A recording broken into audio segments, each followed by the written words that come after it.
أعوذ بالله من الشيطان الرجيم. بسم الله الرحمن الرحيم. إن الله يأمر بالعدل والإحسان وإيتاء ذي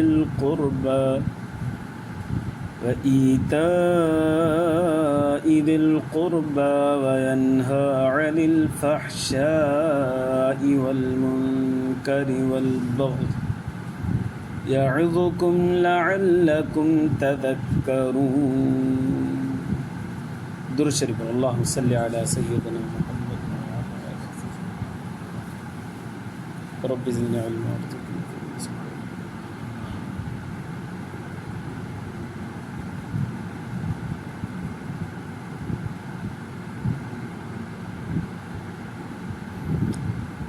मुझे मुअज़्ज़ज़ मुहतरम मुकर्रम मुजाहिद मुवाहिद भाइरों दोस्तों बुज़ुर्गों, इरशाद बारी ताला है इन्नल्लाह यअमुरु बिल अदलि वल इहसान। बेशक अल्लाह तबारक व ताला हुक्म करे तो इंसाफ़ करण जो, वल इहसान नेकी करण जो, व ईता इदिल क़ुरबा माइटन के ॾियण जो, वयनहा अनिल फ़हशाइ वल मुनकर वल बग़ी ऐं रोके थो पियो बेहयाई खां ऐं बुराई खां ऐं ज़ुल्म खां। यअज़ुकुम अल्लाह साईं तव्हांखे नसीहत करे थो पियो, लअल्लकुम तज़क्करून तव्हां उन नसीहत खे यादि कयो। ही आयत जामिउल कमाल व सिफ़ात आहे।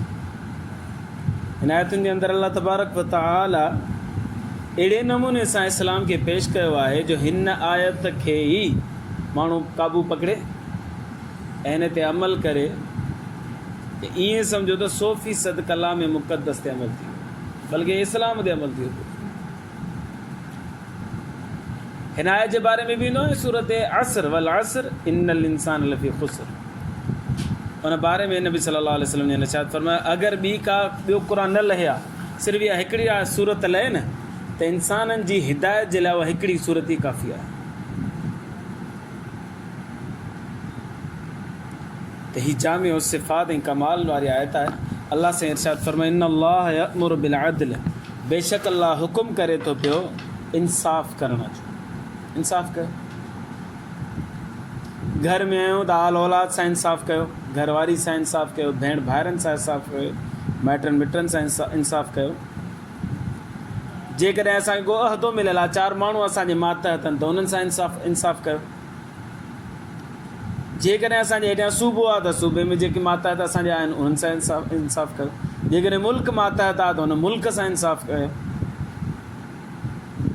इंसाफ़ करिणो आहे पंहिंजे जिस्म खां वठी करे मुल्क जे वज़ीर आज़म ताईं खे सभिनी खे हुकुम आहिनि आयत जे अंदरि त बाबा इंसाफ़ कयो। हता के हिन आयत में पंहिंजो पाण खे बि हुकुम आहे, पंहिंजो पाण सां बि इंसाफ़ कयो। ईअं न थिए त पंहिंजो पाण सां तव्हां ज़ुल्म करे वेही।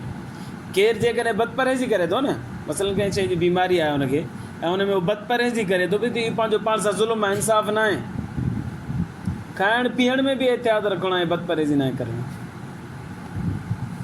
इन्नल्लाह यअमुरु बिल अदलि वल इहसान, बेशक अल्लाह साईं हुकुम करे थो पियो त इंसाफ़ कयो, पंहिंजो पाण खां वठी वॾे वॾे उहिदे ताईं सभिनि सां इंसाफ़ कयो।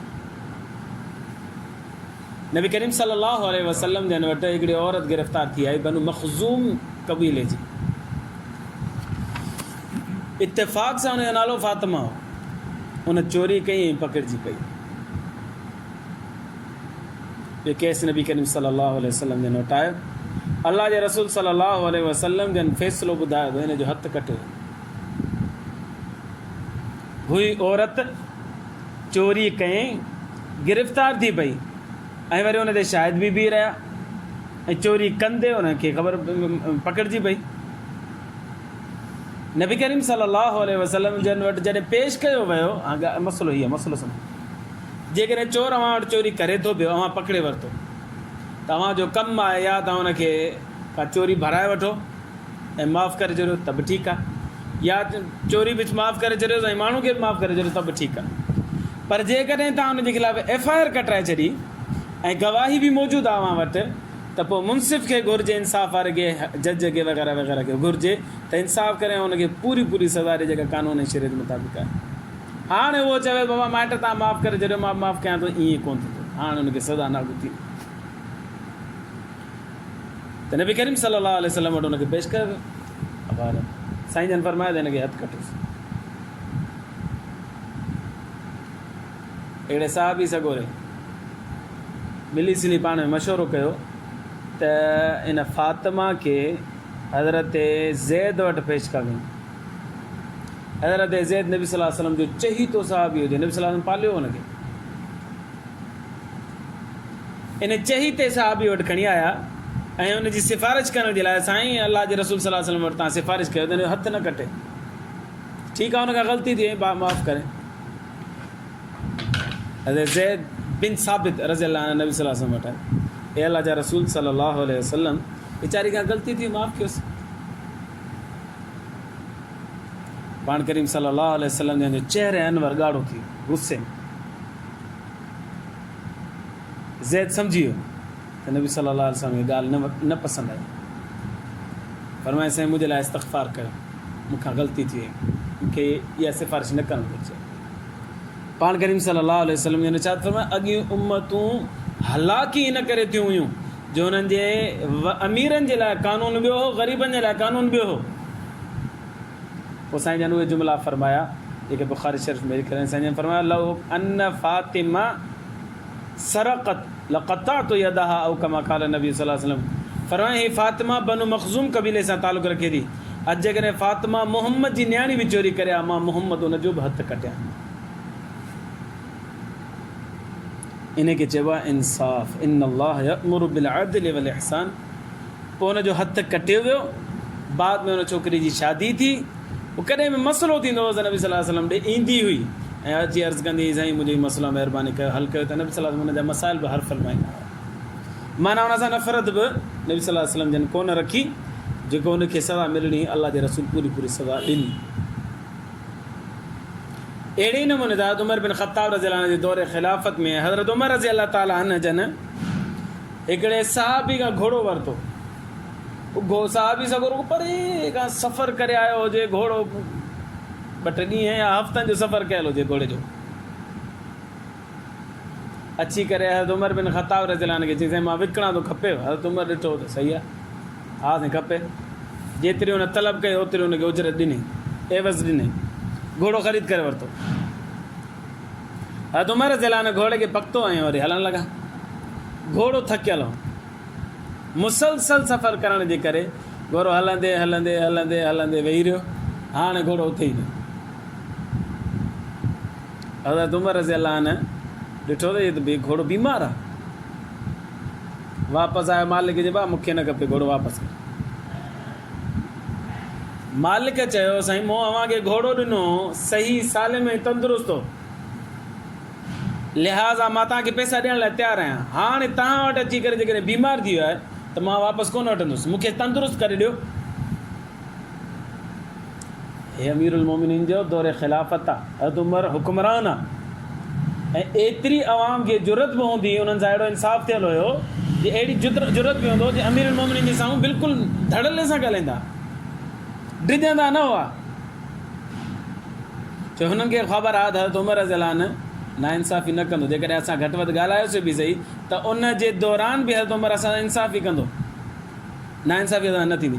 फरमायो, साईं मां तव्हांखे सही सालिम ॾिनो हो, सिहतमंद ॾिनो, मूंखे सिहतमंद ॾियो, मां तव्हांखे ॾियण जे लाइ तयारु आहियां। तव्हां हाणे बीमार तव्हां वटि थी वियो आहे त हिन जो मां ज़िम्मेदार न आहियां।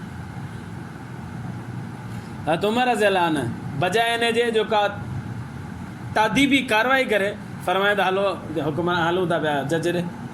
हज़रत उमर पाण मुक़ररु कयो काज़ी शुरे, उन ॾे आया फ़ैसिलो करे। 22 लख चौरस मील जो हुक्मरान, तन्हे तना ख़लीफ़ो उमर बिन ख़त्ताब रज़ी अल्लाह कोर्ट में बीठो हुयो ऐं अची दाहे पियो त मूं ही घोड़ो वरितो आहे, घोड़ो हले ई कोन थो, थोरो अॻिते हलंदो वेही रहियो आहे। सेहतमंद कोन्हे, बीमार आहे, मूं वरितो आहे हिन खां मोटायांसि वापसि नथो वठे।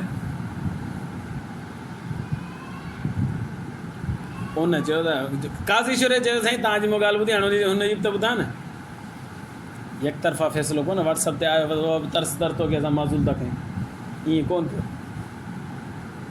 सिधो सिधो फरमाइनि तर्स, तुंहिंजी ॻाल्हि ॿुधुमि साईं अमीर मोहम्मद, तव्हांजी ॻाल्हि ॿुधां, हाणे ॿिए जी ॿुधां। हुन अची चयो साईं मूं हिन खे विकितो, सिहतमंद हुयो, एतिरनि में मामिलो थिए थियो आहे, ठीकु आहे। हाणे ॻाल्हि इहा आहे जो मूं हिन खे ॾिनो सिहतमंद, मूंखे सिहतमंद करे मोटाए ॾे त मां क़बूल थो कयां, न त ठहियो वेही रहिया त मुंहिंजो ॾोह कोन्हे। काज़ी शुरहत उमर खां पुछियो साईं जेॾी महिल तव्हांखे हथ में मिलियो ओॾी महिल सिहतमंद हो या न हो? हथ उमर रज़ियल्लाहु अन्हु फरमायो बिल्कुलु सही साल सिहतमंद हो, थोरो अॻिते हलां त वेही रहे, हाणे हले कोन पियो। काज़ी शुरह फरमायो साईं हाणे ॿ फ़ैसिला आहिनि, जेको तव्हांखे क़बूल हुजे। फ़ैसिलो नंबर 1, या त इन ई सूरत में पाण वटि रखी छॾियो, पाण वटि रखो, बसि इहो तव्हांजो आहे, वापसि कोन्ह थींदो। ॿी सूरत इहा आहे त तव्हां हिनखे तंदुरुस्त कयो, तवाना कयो, जहिड़ी सूरत में तव्हां वरितो उन ई सूरत में मोटाए ॾियो। टियों फ़ैसिलो न आहे। हज़रत उमर रज़ियल्लाहु अन्हु ईअं ॾिसणु लॻो, ख़िलाफ़ु हो न फ़ैसिलो हज़रत उमर। हज़रत उमर रज़ियल्लाहु अन्हु ॾिसणु लॻो, ॾिसंदे ॾिसंदे ॾिसंदे फरमाए ईअं फ़ैसिलो थींदो? हा ईअं फ़ैसिलो। फरमाए पोइ तव्हांखे हितां खां वठी दीक कूफ़े में अवां जहिड़े ईमानदार ऐं हक़ ऐं सच चवण वारे जी ज़रूरत आहे, लिहाज़ा मां तव्हांखे कूफ़े जे लाइ मुक़ररु कयां थो। मूंखे तव्हांजो फ़ैसिलो क़बूल आहे, मां पाण वटि रखां थो जानवर, बाक़ी कूफ़े तव्हांखे मोकिलियां थो। ख़ुशी ख़ुशी हज़रत शुरैह रहमतुल्लाह अलैह कूफ़े वियो, उते फ़ैसिला कया हज़रत उमर जे दौर में, हज़रत उस्मान जे दौर में, हज़रत अली जे दौर में, हज़रत मुआविया जे दौर में, तक़रीबन 60 सालनि ताईं उहो जज रहियो कूफ़े में हज़रत काज़ी शुरैह रहमतुल्लाह अलैह। पोइ बनु उमैया जे हज़रत मुआविया रज़ियल्लाहु अन्हु जी वफ़ात खां बाद में तक़रीबन 107 साल उमिरि थी वई हुई काज़ी शुरैह रहमतुल्लाह अलैह जी। इंसाफ़ी फ़ैसिला, बहितरीनु फ़ैसिला जेके तारीख़ में मिलनि था, अहिड़ा फ़ैसिला माना बहितरीनु कया जो कमाल करे छॾियो। न कंहिं वॾेरे जो परवाह, न कंहिं सरदार बोहतार जी परवाह, न कंहिं वज़ीर गवर्नर जी परवाह, जेको फ़ैसिलो हक़ वारो करे छॾियो। उन खां बाद में बनु उमैया जे हिकिड़े सरदार जी हुकूमत आई, नालो मूंखे यादि कोन्हे, उन अची चयो त लही वञ, ओॾी महिल इस्तीफ़ो लिखी न अचे वठि, मूंखे नथी ख़बर थींदी। काज़ी शुरैह रहमतुल्लाह अलैह हज़रत उमर रज़ियल्लाहु ताला जे दौरे ख़िलाफ़त में उन जे ख़िलाफ़ु फ़ैसिलो ॾेई करे इंसाफ़ जी आला मिसाल क़ाइमु करे छॾी। अल्लाह साईं त फरमाए इन्नल्लाह यअमुरु बिल अदलि वल इहसान, अल्लाह साईं हुकुम करे थो अदल जो ऐं इंसाफ़ जो। नंबर 2 इहसान जो। नंबर 3 ईताए दिल क़ुर्बा, माइटनि खे ॾियो, ज़कात ॾियो, ख़ैर ख़ैरात ॾियो, सदक़ात ॾियो, जिते ॿियनि ग़रीबनि खे ॾियो था उते माइटनि मिटनि खे बि ॾियो। वयनहा अनिल फ़हशाइ वल मुनकर वल बग़य, अल्लाह साईं मना फरमाए थो बेहयाई न कयो, बुराई जो हुकुम न कयो, बुराई पाण बि न कयो, वल बग़य बग़ावत न कयो, ज़ुल्म न कयो, माण्हुनि जे मथां नाइंसाफ़ी न कयो। यइज़ुकुम, अल्लाह साईं इहे सभु नसीहतूं तव्हांखे फरमाए थो, लअल्लकुम तज़क्करून, तव्हां हिनखे यादि रखो। अल्लाह कंदो आहे अल्लाह ईमान जी ज़िंदगी ईमान ते मौत नसीब फरमाए। आख़िर दवाना अल्हम्दुलिल्लाह।